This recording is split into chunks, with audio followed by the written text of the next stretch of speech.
জাতীয় জিনিস, এটা যদি বাচ্চারা খায় তো বাচ্চারা কি বাঁচবে? জিনিসটা খেয়ে বিষাক্ত জিনিসটা খেয়ে আপনারা বলেন, প্রতিনিয়ত আমাদের সাথে ঝগড়া করে এটার জন্য বলতে গেলি।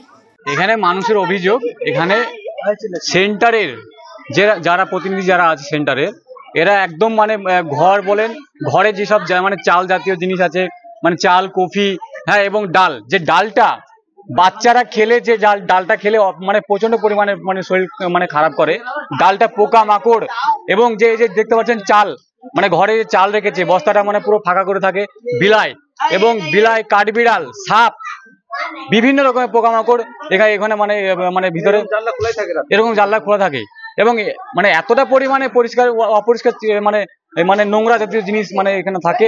হ্যাঁ, এবং মানে দেখতে পাচ্ছেন এখানটায় যেখানে পড়াশোনা করাই বাচ্চাদেরকে, ওখানে মানে এতটা পরিমাণের মানে নোংরা জাতীয় জিনিস আছে, মানে ওখানে একদম মানে বাচ্চাদের বাবা মা তার জন্য এই সেন্টারে পাঠায় না। আজকে কি ঘটনা ঘটেছিল? আজকে ঘটনা ঘটেছে, আজকে মিড ডে মিলে দেখা গেছে একটা সাপ, দুমুখো সাপ দেখা গেছে এবং খাবারে, এবং বিগত 2 বছর আগে একটা টিকটিকি দেখা গিয়েছিল, সে নিয়ে বিক্ষোভ করেছি আমরা।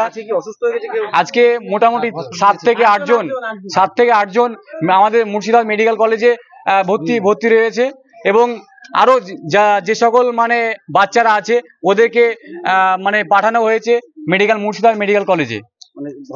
মানে ভয়ে পাঠানো হয়েছে, আতঙ্কিত হয়ে। হ্যাঁ, আতঙ্কের একটা আতঙ্কের একটা ভয় বেড়েছে, এবং যে সকল বাচ্চা আরো আছে ওদের মানে আস্তে আস্তে মানে শরীর খারাপ হয়ে পড়ছে। হ্যাঁ, পেট খারাপ করছে, পেটে যন্ত্রণা করছে। আমরা চাইছি মানে এই সেন্টারে যে দিদিরা আছে ওনাদেরকে চেঞ্জ করে আরো মানে একটা হিন্দু স্টাফ, হিন্দু মহিলা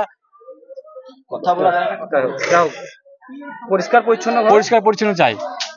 আমাদের এখানে আমরা সকালবেলা যখন আসি, এখানে শুনেছিলাম আমরা পাড়ায় কাজ করছিলাম মাঠে ঘাটে, তো যাই হোক আমরা সকালবেলা শুনে দেখছি এখানে মিড ডে মিল দেওয়া হয়। আজকে ঘটনা হচ্ছে সকালবেলায় মিড ডে মিলের খাবারের ইয়েতে ওই সাপ পাওয়া গেছে।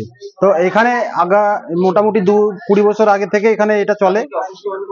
হ্যাঁ, বাচ্চা অসুস্থ বলতে অনেকজন তো জানে না, আমরা মসজিদে আমাদের মৌলানাকে বললাম, মসজিদে বলে তারা যারা যেসব বাচ্চারা খেয়েছে তারা আতঙ্কিত হয়ে গেছে। এখনো পর্যন্ত কারো প্রবলেম বুঝতে পারছে না, মেডিকেল চেক আপ করার পরেই তাদের এটা পাওয়া যাবে।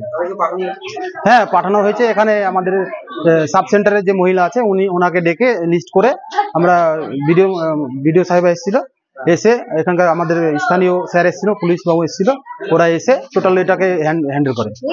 আর আমরা চাইছি এখানে পরিষেবা ঠিকঠাক হোক, আমাদের স্কুলটা যাতে বাচ্চা কাচ্চা খাবার টাবার খেয়ে পড়াশোনা করে টাইমিং ভাবে হয়। এখানে টাইমিং ভাবে হয় না স্কুলটা, আমাদের এখানে অভিযোগ হচ্ছে টাইমিং ভাবে হয় না, খাবারটাও ঠিকঠাক পাই না।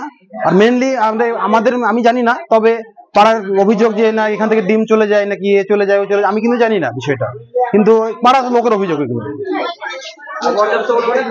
না, পর্যাপ্ত পরিমাণে খাবার পায় না, খাবারের অবস্থা দেখছেন। আমরা চাইছি যাতে মিড ডে মিলটা ঠিক হয়, স্কুলটা মাস্টারমশাই বেশি হয়, এবং স্কুলটা পরিকাঠামো দেখছেন আপনি, সাইডে দেখলেন পরিস্থিতি কেমন, পরিষ্কার পরিচ্ছন্ন কিছুই নেই। আর এখানে মোটামুটি সব মানে এমন পরিস্থিতি, মানে মানুষ যেখানে যায় না সেরকম একটা অবস্থা, মানে কবরস্থান বা ইয়ের মতো অবস্থা। হ্যাঁ, বাবা মারা তো স্কুলে পাঠাতে চাইবে, কিন্তু পরিকাঠামো ঠিক না থাকলে তো পাঠাবে না। আমরা চাইছি যাতে স্কুলটা পরিকাঠামো ঠিক হয়।